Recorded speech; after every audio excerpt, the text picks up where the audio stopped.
This is Michael Proctor here with Real Wealth Podcast and guest Ken Sanginario joining us today. Ken is joining us from Boston, Massachusetts, and he is an expert on business valuation, value growth advising, actually launched his own designation, and I am a student of his. I benefited from his training, his teaching, his program, and have invited him to join us and share some of his experiences and insights into business and things that might benefit some of our listeners. So good morning, Ken. How are you today? Hey, good morning, Mike. I'm doing great. Thanks. Glad to be here. Yeah, absolutely. Thrilled to have you on. And, with all the things that I learned going through your program, I was really excited to have you on to our podcast. There's a lot of entrepreneurs that listen to this and also individuals who maybe wonder about okay, how do you really run a company if I want to do it for myself someday? And, on this podcast, we focus on how to live the best life possible and also the entrepreneurial journey and what that looks like, because at different stages, it looks like different things, as you well know. So Right. How long have you been doing business valuations? Well, I probably formally for maybe a dozen years or so. I've had a consulting practice for more than 20 years. I spent 18 years turning around distressed companies and got into the valuation aspect of it through those years as well, but in a less formal way.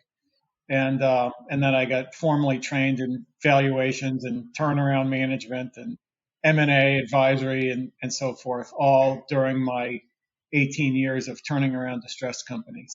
Nice. Yeah. So you're well versed in what it takes to bring a company back from failure or from the brink of total failure. Yeah. Once you go through a turnaround of a company that's underperforming or distressed, you will never look at another company quite the same way again, because you have perspectives that you'll never gain other than looking at companies when they're in trouble. So those years were extremely valuable in sort of forming the perspectives that I carry with me now when I work with companies and clients and in our teachings as well. There's a parallel that's coming to mind as you talk about how it is to fight through, when a company's about to fail or they're doing really poorly. They're certainly not where they wanted to be or where they expected to be. And what comes to mind, as we sit with clients, not that we do counseling here, but with couples that go through rough spots in life, they really appreciate it on the other side after they work through it and fight through it. So, Right. Yeah. But what I love about your program is you developed your own software system and training methodology to bring advisors or consultants up to a level where they can help a small or closely held business in the small to medium sized market, especially, to understand different levels of perspective, risk, quality of company, and how they can actually grow the value of their company. So I was kind of curious, what led you to that realization that you could put a program together like that? Ignorance. It was, I didn't know what I didn't know about how hard it is to build a software platform, but I had all the technical knowledge and everything to be able to architect how a software platform like that should work.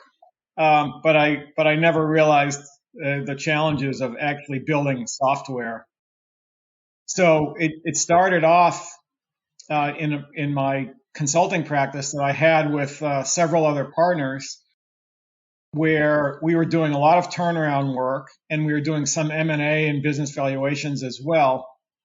But back during the last recession in 2008 and 2009, we were getting a lot of engagements from some of the big national banks from their workout groups. Because they were getting inundated with companies getting pushed into workout, and they didn't have the bandwidth to even triage the companies as far as which companies do we need to work on first, which ones have the most serious problems, which ones can we put on the back burner, and so forth. And so they started engaging my partners and me to go do assessments of companies. And the engagements they were basically, a 2 or 3 week long engagement where we'd go spend a week to 2 weeks in the field interviewing all the members of the management teams and, sort of analyze operations in the company. And then we have to come back and write a report about the state of the company, whether we thought it could be salvaged, and if so, how long would it take, how much would it cost, and could we actually guide the company and be the advisor to the company to do that, in which case the banks would then mandate that the companies engage us directly to help them through a turnaround process. So we started doing a lot of these kinds of assessments, and they were really interesting. They led to some longer term clients. But one day, after we had done about a dozen of them, I took all of the reports that my partners and I had written, because we all would do these assessments individually. And so I took all these reports and I brought them into a conference room and I laid them down on a conference table and I went through them all side by side and I called my partners together and I said, guys, look, we all do really high quality work individually, but to a bank that's looking at all of these reports, other than the front cover of these reports, they might not ever even know that these came from the same firm because we all have different writing styles. We're writing these reports from scratch. We all have different writing styles. We're covering different issues in the companies in different sequences. Our analyses are not standardized at all. It's pretty inefficient, even though the overall reports are high quality reports. For us, it's a very inefficient process. And for the banks, they have no way of knowing which, no way of using these reports to triage their whole portfolio of workout clients. So we need a more standardized process that will be more efficient for us, better for the bank, better for the client. And that started me off on developing what has evolved to be the software, the Value OpportunityProfile software. It took me about a year to build a prototype. It took me, when I first started building it, I thought the whole start to finish will probably take me a year to get something that I could, have other people use. And it was probably going to cost me about, $10,000 or $15,000 to get it fully developed. Well, it ended up taking 5 years and costing, many hundreds of thousands of dollars to get fully developed as a SaaS platform. But it was all well worth it. But nonetheless, it took me a year to build a prototype, another year to sort of calibrate it by back testing it on in-house files, a third year to beta test it in the field on live clients, and then 2 more years to rebuilt in the cloud as a true SaaS platform. So it was a long process, but it all started because we needed something that would make our practice more efficient. And then as I started building it, initially I was building it for our use, but as I started really developing it further, I started realizing that this could help way more companies than we ever could handle in our relatively small consulting practice. So that's why I decided to go the extra steps and make it a SaaS platform. There's not a lot of people that have the capability or the leadership to say, hey, this is great stuff, but how's the bank supposed to use it? And then, right. Let's get better, let's get better, let's get better, let's get better. And that process you described is kind of like I have another friend who he's in a startup tech, and he's like, this year we have our biggest breakout year, but it's only because we've been working on it for 6 years. Six right. 6 years of iterations. So yeah, it takes work. Yeah. And it's much better. What we ended up with was much better for the companies also, because when we were writing reports manually, we would interview each member of the management teams individually. We'd ask a lot of the same kinds of questions, we would get very conflicting answers and perspectives from the management teams. And then we'd have to go try to distill everybody's answers to put together a report that kind of blended everything. And nobody ever agreed with our report because everybody on the management teams would say, well, that's not what I said. Well, no, that's not what I said either. Like it wasn't what anybody in particular said.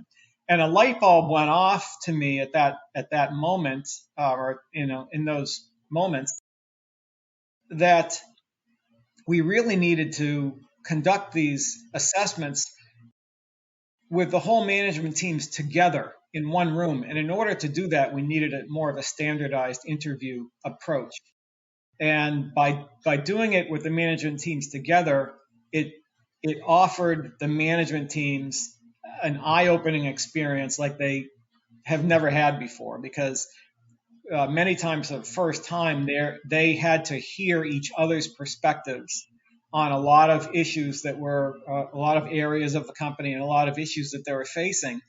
And they never took the time before to really understand what each other's perspectives were. And so this was a way that kind of forced that process and got them to open their eyes to how differently each of them perceived the company and the opportunities and the challenges and so forth. So that became kind of one of the foundational blocks in the software process that we created. I see. Yeah, and as I was going through the training and have experienced it on the other side too, it is really eye-opening, because you think about the different trainings and backgrounds of the major team members, personalities, how they view things, their lens. Yeah, it's powerful to get them all in the same room to debate how good they are in this function of marketing or this function of, I don't know, their people capital or their finance or their planning, their legal. Yeah.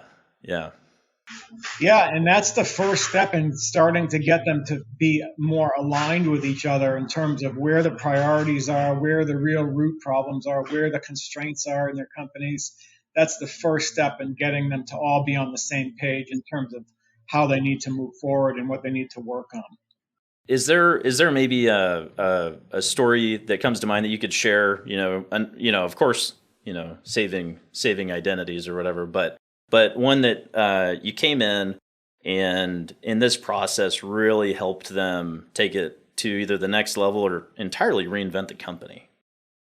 Yeah, there are a number of those kinds of stories. One of my favorite stories in that regard is one of the first clients to ever go through the process. In fact, it was when the software was still only resident on my laptop. It wasn't even in the cloud yet. And I was probably in that third or maybe it was in the fourth year while the software was being developed in the cloud, but I was using it on live clients. And it was this massive Microsoft Excel application. That's not how it works now. Now it's in a full software stack and everything. But back then, I took this first client through the process, and I got introduced to the owner of this company. It was a 25-year-old contract manufacturer, and I went to meet the owner for the first time. And after our initial pleasantries and everything, I asked him kind of what's going on with the company, and he said we're in a slow death spiral. We're being squeezed by our customers on pricing. We're being squeezed by our suppliers on pricing. We're getting commoditized essentially, and I don't see any way out of it. He said there's no energy around in the company, and we broke even this year, or I think they had a small EBITDA loss that year. And he said, every morning I kiss my wife goodbye when I leave the house, and I tell her, honey, I'm off to the morgue. And he said, if somebody came to me this afternoon and offered me a bagel for this company, I'd probably take it. So that was 7 years ago, 7+ years ago. Well, we took him through the process and his management team, and it was an eye-opening exercise for them.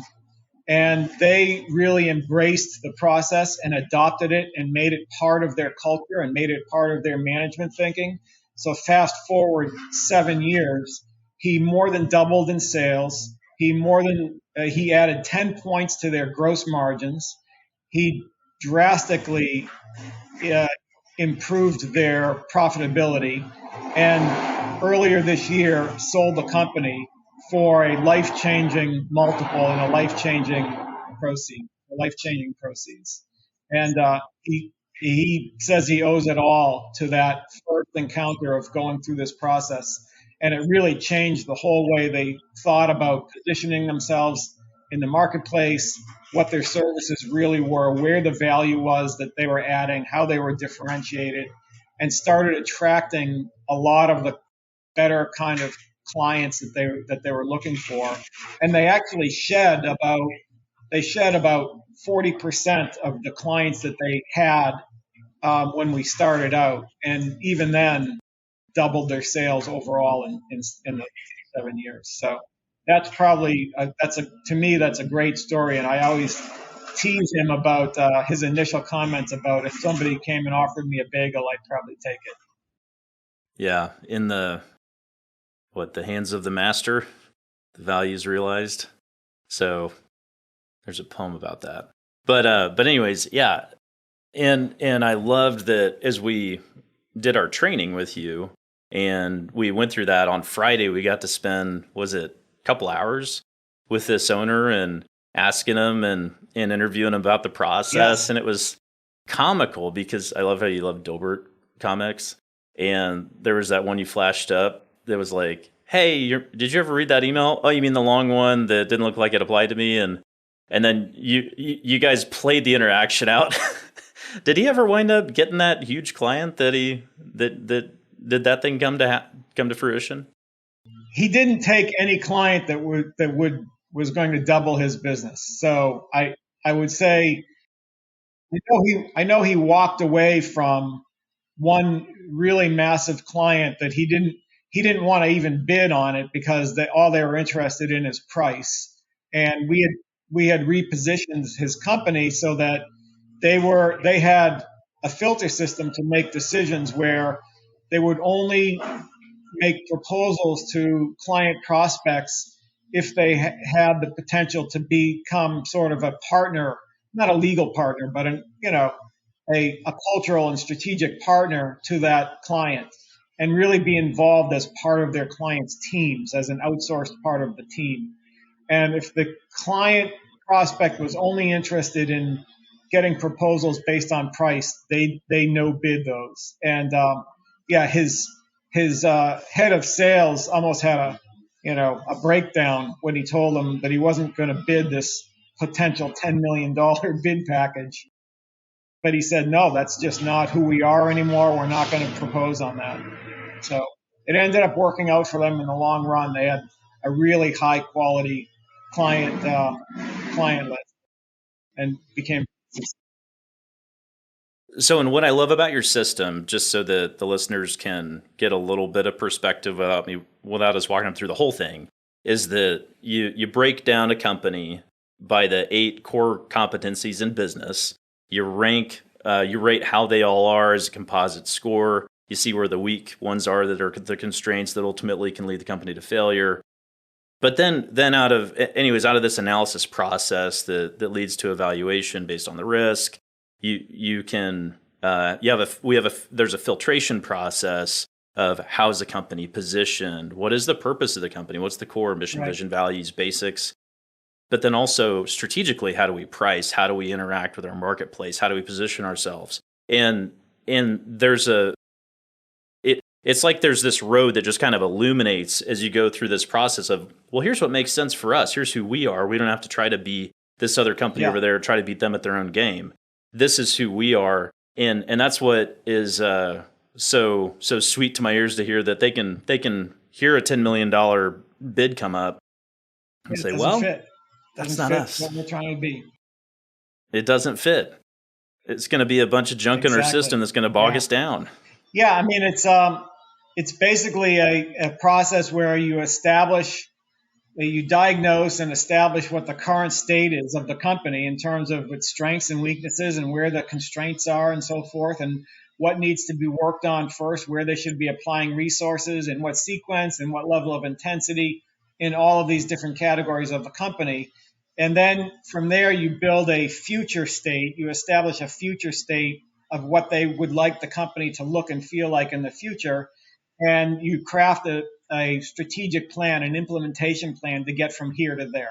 And that becomes a multi-year kind of focal point for the company in terms of how they operate, how they make decisions, how they hire people, how they train and recruit and incentivize, and how the culture is if they want to build systems they need, everything, how they want to go to market, how they want to structure the organization. All of those pieces get tied into the implementation plan in order to drive them toward that future vision that they've established. So it's a very, very transformative process. It totally changes the way that management teams think about running their companies. And most often we hear after they've been involved in this for, a couple of years, 2, 3 years, they look back and they say, wow, we can't believe the way that we used to run this company. We can't believe the things that we used to do, and we can't believe the things that we didn't used to do that we now do. So it's a very fulfilling process for companies to go through that and make the strides that they make. Absolutely. And it transforms the company, but what's really cool is even from the employee side, it's transformative on their end because they wind up having less headaches because their managers from different departments and perspectives are talking about, here's all the weird stuff we're doing to compensate for the weird stuff you guys do because you don't understand what we do. Exactly. Yeah. Yeah, it really lightens the pressure in companies and makes employees a lot happier. So, happy employees mean they're happy when they go home and at night to their families as well, right? Increases retention, decreases all the expenses that come up with turnover. Yeah, the benefits, the hidden benefits that don't even really get measured that much are immense. Things that, like you're mentioning, the better retention and lower cost of just doing everyday business because there are fewer inefficiencies baked into the whole organization and everything. It's hard to measure even some of those, but they're huge. So what percentage of jobs in this country fall under the small to mid-size company segment? Well, I'll say that if you sort of stratify the business market in the U.S. on 3 levels, say companies below 5 million in revenue, companies from say 5 to 100 million in revenue, and companies above 100 million in revenue. The companies below 5 million, they employ about 25% of the workforce in the U.S. And there are, I think there's just under 6 million of those kinds of companies. And so it's a huge slice of the economy. And the 5 to 100 million revenue companies, there are only about roughly 350,000 of those. And that segment also employs, roughly around 25% of the workforce. And then when you get up into the highest tier, the above 100 million in revenue, there are only about 21,000 of those companies in the U.S., public and private. And those companies employ collectively about 50% of the workforce. I'm giving you some, sort of round numbers, but that's the order of magnitude. Right. But when you shared that information initially, it was so eye-opening to me of the level of impact that this type of system can have for a company and also just, be transformational in the business space overall, because I'm not aware of any other system like this right now. There's nothing else that has the functionality and the versatility that I know of our value opportunity profile software. And it's geared, it's designed so that it can be used on the really small companies, even 1 or 2 million revenue companies, with equal ease as companies that are, 100 million or higher, 200 million in revenue. And because you can scale the system just by pointing and clicking kind of the size range of the company, and the system kind of automatically scales the diagnostic elements to fit that, that segment of company size. So you can use it on small companies, medium or large companies as well, and it's sort of you just set it accordingly. And so it's very versatile in that respect. But what's really fulfilling to me about it is when you look at these segments of companies, say roughly 6 million companies that are below 100 million in revenue in the US, and you think about what the future holds for those companies, roughly about 70% of them are owned by baby boomer generation owners who will have to transition the ownership of those companies sometime over the next, now it's more like 10 years. And it's really happening now. I mean, we see the wave has already started, and it will probably run for the next 10 years or so. But interestingly, about 85 to 90% of those companies are not really sellable today at values that would support the owner's lifestyles after a transaction has occurred. And so it's really scary, because if those owners are relying on the proceeds of a sale to support their lifestyles, and they're not properly prepared for the process, and their companies aren't sellable or sellable for enough value, then it's going to be a cold glass of water in the face when they decide they need to retire or have to transition out of their companies for health or other reasons. It's going to be a big, unpleasant wake-up call to them. And this is a process that can help a lot of those companies be much more successful in preparing the companies for sale, and doubling or tripling the value of their companies over a 3 to 5 year period, and being able to successfully sell at values that will support their lifestyles. And there's no other process that I know of that shows companies exactly what they need to do and sequences the resources that they need, and helps them over a period of time to get where they need to be. Otherwise, if you think about those companies, if they can't sell, eventually they might end up, unfortunately, being liquidated, which will put 25% of the employed workforce in the U.S. at risk of not having employment going forward. Now, of course, some of those will get picked up by competitors or whatnot, but certainly a large part of, well, I said 25%, it's really more like 50%, because it's the smallest segment and the middle segment. Those employees, some of them will get picked up by competitors, but a lot of them will just end up, not being able to find another job, or not a job that is appealing to them. So it's we have this kind of economic freight train coming, right down the tracks, bearing down on us. And I think a lot of the business owners are just not aware of where they stand in the marketplace. And we all hear about these companies that are selling for big values and big multiples and everything, but we don't hear about the other, for every one of those that we hear about, we don't hear about the other 9 or 10 that don't sell at all, or sell for, basically liquidation value. Because nobody wants to talk about those. The owners that happens to don't want to go telling everybody that I had to liquidate my company or sell for a very low price.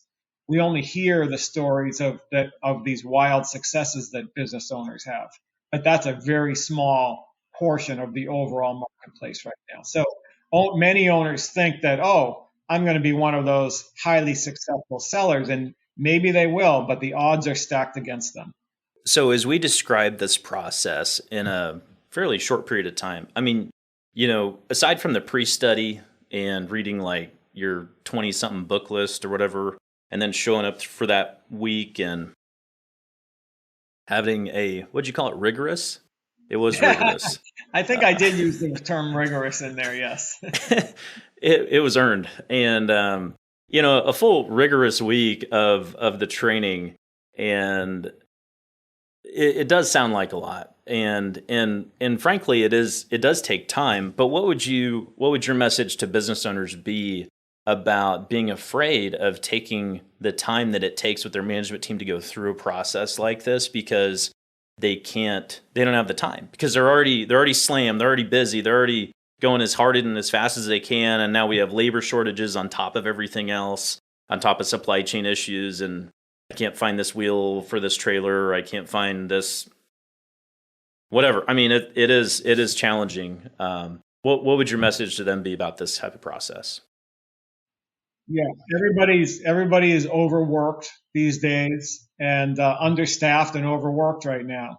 And everybody has their full day jobs and so forth. But what I would ask business owners to think about is, what's the cost of continuing to do exactly what you're doing right now when the time comes when you have to transition the ownership of your company?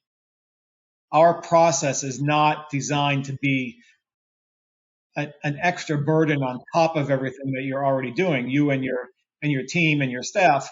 It's designed to help your company become a lot more focused, a lot more disciplined, a lot more efficient.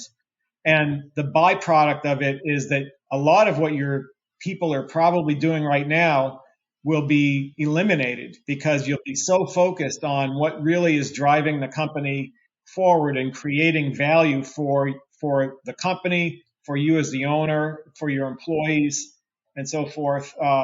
It's a transformative process. It's not an add-on burden. It's a whole different way of operating your company.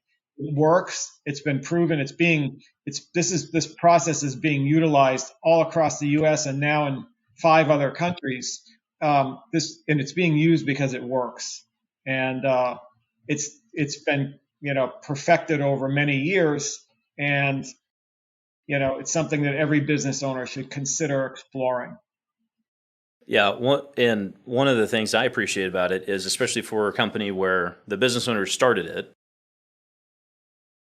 you're not necessarily innately good at running a business because you understand how to do a service or create a product. And this process teaches the owner and the management how to run a business like a business. Yeah, that's a great point, Mike. Most business owners got into business in the first place because they had a special talent. They could develop a certain product, or they were really good at providing a certain service, whatever it was that prompted them to start their own business. But what they didn't realize at the time was that special talent or knowledge or expertise that they had is only about 10% of running a company. And they're very good at that, but they may not be very good at the other 90% of running a company. And to different degrees, they may be really good at some aspects, pretty good at others, and terrible at some others. But where the areas where they're terrible are their blind spots, and usually they end up focusing their energies on the areas where they're already strongest, because that's their comfort zone, and that's where they think they can make the best judgments. And so we always find companies that are reinvesting their resources into areas that are already the strongest parts of their companies, and it's not moving the needle for them. It's not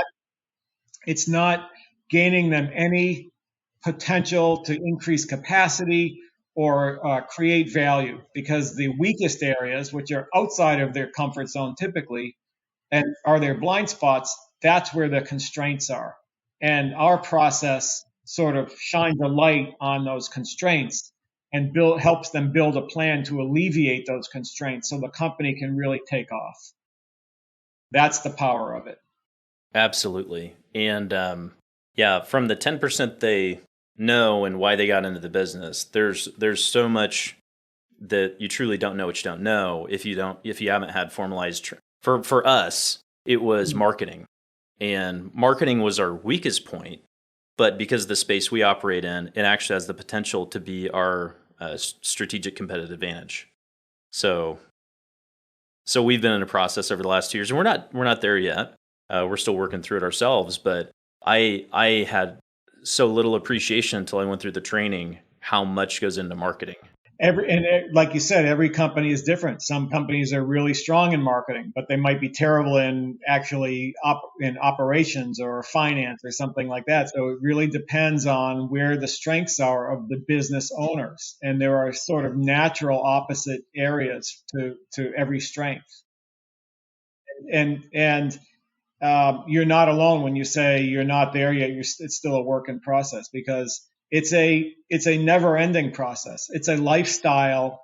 It's a lifestyle of how you run your business. It's not something that is, you do it and you're done.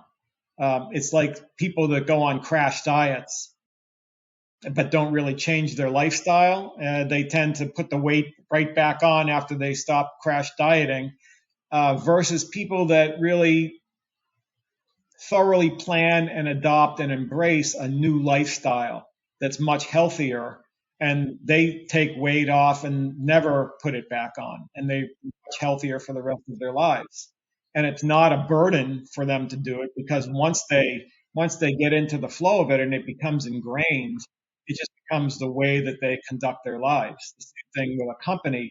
It becomes the way that they operate their company. It becomes second nature to them. It's a change of mindset that really drives their progress. Yeah, and that's another parallel that comes to mind is Dr. Ron. He's a functional medicine practitioner here in Wichita, and the Riordan Clinic's known worldwide. But one of the things he said that makes a lot of sense is our bodies are addicted to being healthy. But if they don't understand what healthy is, then that's a challenge. But once you get there, you want to keep that going. And that's like with a company. Once you have a great culture, once you have great systems and things are really clicking, you don't want to go back. That's right. That's a great analogy. That's absolutely right. You get addicted to it.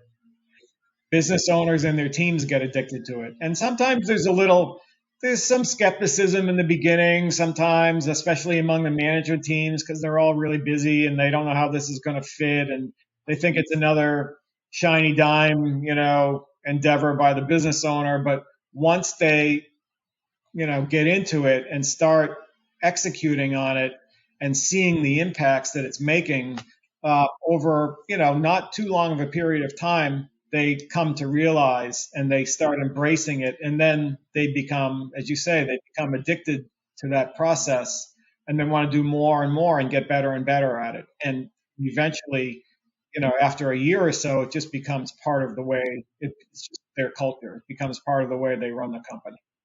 What advice would you give to or maybe what's the most common hangup of a business owner that you could speak into of maybe holding on to the way they do things? I think what happens is business owners get barraged by niche expert advisors all the time. We all do. We even all get barraged by service providers of all different kinds. Everybody and all these niche experts are very good at what they do, but they're all looking for new engagements and new clients. And they're all trying to convince business owners that their niche expertise is what the business owner needs right now more than anything else. And business owners hear this, a lot of different service providers, every week. They probably get 20 or 30, if not 100 emails a week from different service providers, different experts. They don't know who to believe because everybody's telling them something different. They don't trust anybody, so they're very skeptical, and they don't end up engaging anybody. And they just keep doing what they're doing. What our process does for them is it removes all of that bias that they get from niche service providers. And it helps them to see their business in a holistic way. So, when somebody comes and brings our process to a company, it's not to provide any particular expertise or service other than to shine a light on the whole company, let the owner see where the constraints are, what needs to be worked on, again, in what sequence, in what level of intensity, and then to sort of be the quarterback, the coordinator, whatever you want to call it, to help the business owner bring the right resources at the right time for the right scope at the right cost and everything to really get the company first into better balance, and then to strengthen the company across all the major categories, all in unison over time. And so I would tell business owners that are skeptical that this is a process that's very different from anything they've ever heard. This is a process that is not just a niche expert trying to sell you on an engagement. This is something that can transform your whole company, and not to be afraid of it, just to explore it, investigate it, learn a little bit more about it, and then make your judgment as to whether or not you think this is appropriate for your business. You want to tackle company specific risk, or is that? I certainly can touch on it. The reason that public companies are so much more valuable than private companies, there are several reasons. One of which has to do with which accounts for about half to 2/3 of the differential in value between a public company and a private company. Half to 2/3 of that differential has to do with essentially the level of quality of the entire organization, how well developed the company is across all the categories that we measure against a best-in-class or best practice standard. And public companies have a lot of outside independent entities looking over their shoulders to make sure that they have all of these areas well-defined, well-developed, and are executing on them, at a very high level. They have independent boards of directors, audit committees, independent auditors, stock analysts and bond analysts, and the SEC, and all these entities. Private companies don't have any of that external independent oversight, and they don't have anybody educating the business owner about the importance of all of these qualitative attributes of the companies. So they end up not developing their companies anywhere near the way that public companies are developed. Not to say that private companies have to operate like they're a public company, but moving closer to that level of quality standard that public companies have greatly reduces the riskiness of the business and improves the quality. And by doing those things, it significantly increases the value of the company.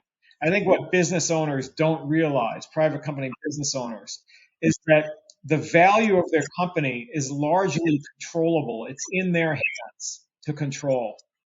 You can manufacture value the same way that a tangible product is manufactured or developed, or a new service is designed and executed. You have to design and engineer the process to create value. It has a certain amount of ingredients in terms of processes and people and systems and all of that. And then you have to execute on it relentlessly. There's a continuous improvement element, and the output down the road is that you're creating value. Instead of creating a tangible product, you're creating value. And most owners believe that just growing sales or growing profitability is creating value. And I can tell you from 18 years of turning around distressed companies that growing sales and growing profitability might generate cash flow, but there is absolutely no guarantee that that is creating value of the company. It might even be eroding value. if it's not the right kind of revenue, not the right kind of profitability, not the right kind of organizational structure, you can actually erode value. And I had many turnaround clients that became turnaround clients because they grew so fast that they imploded. I wrote an article about a dozen years ago called Growing for Broke. And I wrote it based on my experiences in the turnaround business, where I saw so many companies implode by growing too fast without the infrastructure to support it. So I think business owners should realize, and I think that maybe one of the big takeaways here is for business owners to understand that creating value in their business, and especially for future transition, is in their control, and it's not by necessarily by growing sales or profitability. Those are results. Those are not drivers unto themselves. The drivers are all the qualitative attributes that are spread throughout the company that they need to understand and improve those so they have a strong, healthy, balanced company. And the results of doing that, the byproduct, is stronger sales, stronger profitability, and value creation.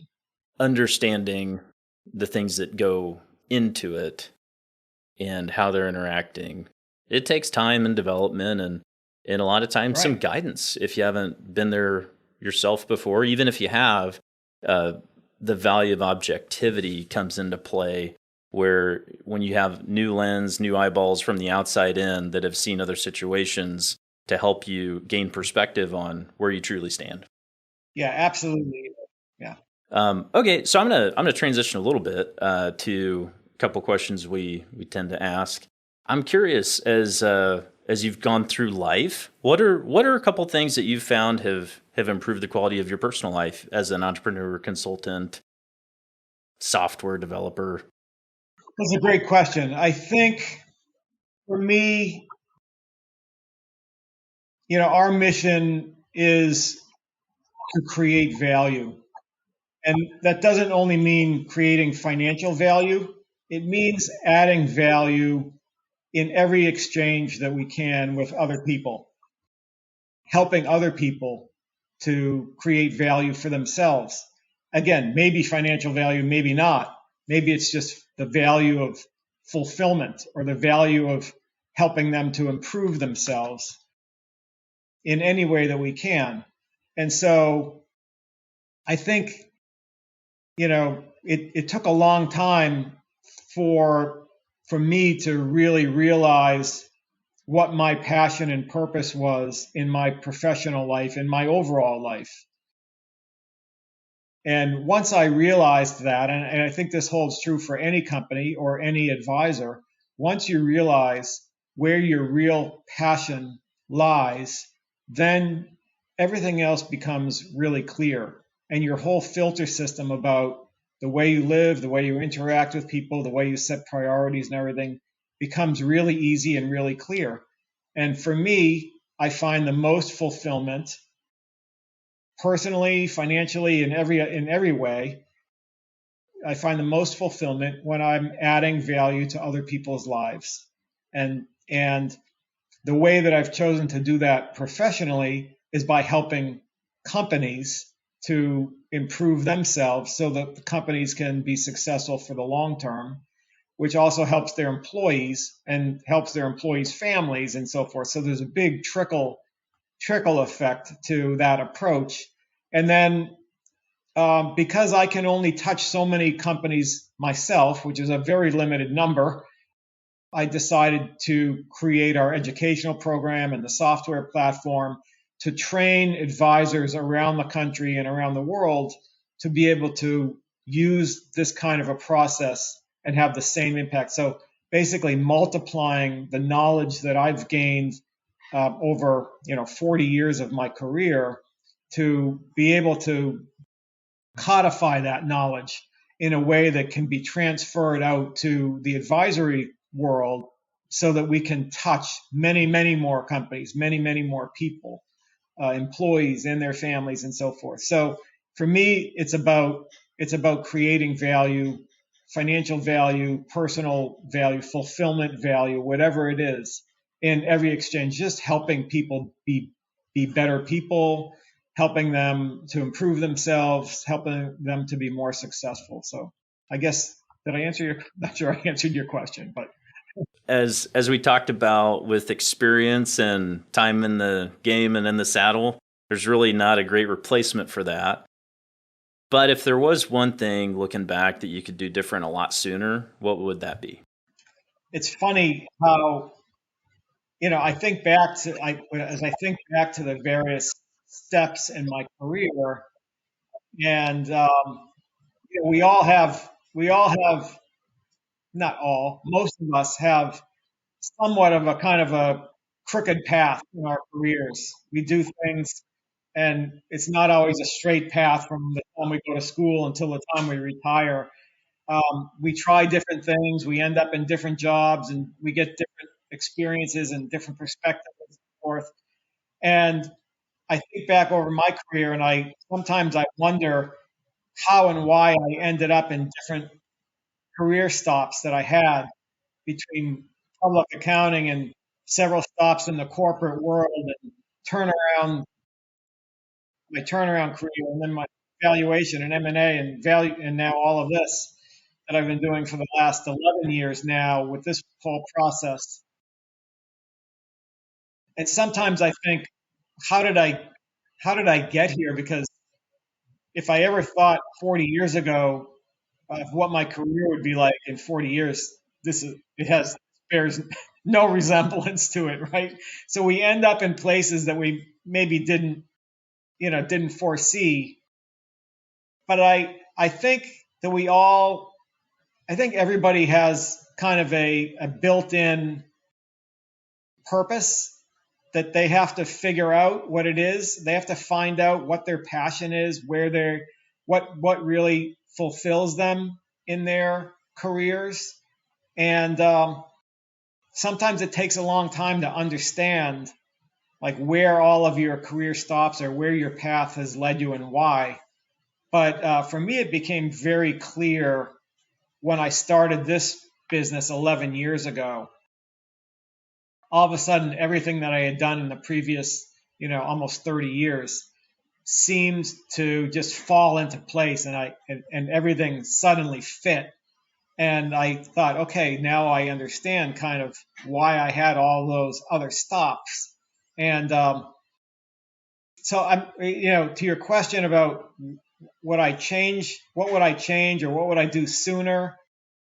I'm not sure. I'm not sure I would change anything. I'm not sure I could have done anything sooner that would still have allowed me to do what I'm doing now at the level that I'm doing it, because all of my experiences that I've had, I think were necessary in preparing me to do what I now do, to have the software, to have been able to develop it.